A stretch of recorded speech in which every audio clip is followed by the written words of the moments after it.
কোরআনে কারিমে আল্লাহ রাব্বুল আলামিন কিছু নারীদের দৃষ্টান্ত দিয়েছেন। তাদের একজন হলেন ফেরাউনের স্ত্রী আসিয়া, আরেকজন হলেন মারিয়াম ইমরাতে ইমরান ঈসা আলাইহিস সালামের মা।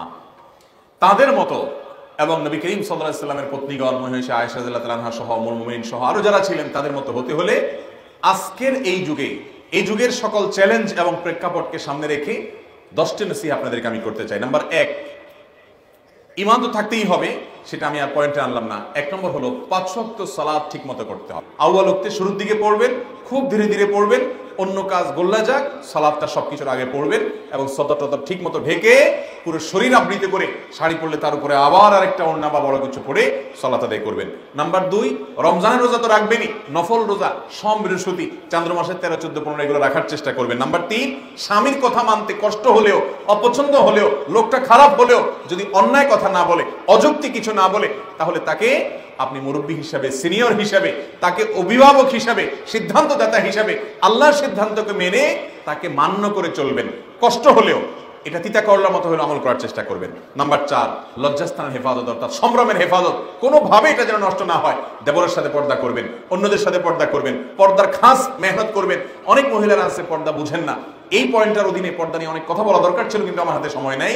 শুধু এইটুকু বলবো যে আপনার সৌন্দর্য আপনার স্বামী ছাড়া আপনার শ্বশুর বাড়ির অন্য যারা আছে তাদের সামনে, এমনকি যারা গায়রে মাহরাম তাদের কারোর সামনে আপনি প্রদর্শন করবেন না, পরিপূর্ণ পর্দা করবেন। আর 5 নম্বর হলো সন্তানগুলো আপনার অ্যাসেট।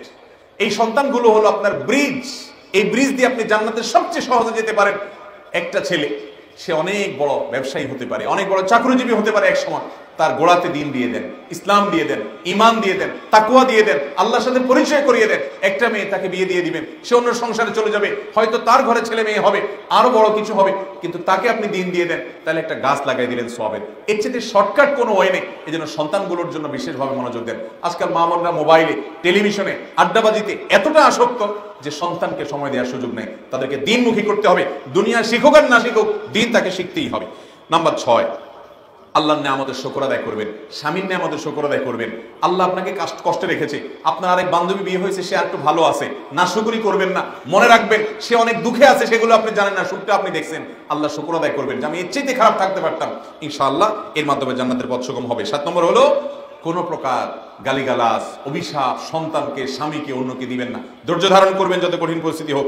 8 নম্বর হলো আত্মীয় স্বজনের সাথে সুসম্পর্ক বজায় রাখবেন। শুধু নিজে রাখলে হবে না, স্বামীকেও রাখতে দিতে হবে, যেন তিনি স্বামী তার বোনের বাড়িতে যাবে, আপনি অ্যাপ্রিসিয়েট করতে হবে। দিল চায় না, তারপরও দিতে হবে, কারণ তার জন্য এটা ফরজ। স্বামী তার ভাইকে আদর করে, যত্ন করে, পয়সা দেয়, সহযোগিতা করে, আপনি তাকে সহযোগিতা করতে হবে, কারণ আত্মীয়তার সম্পর্ক রক্ষা করা ফরজ।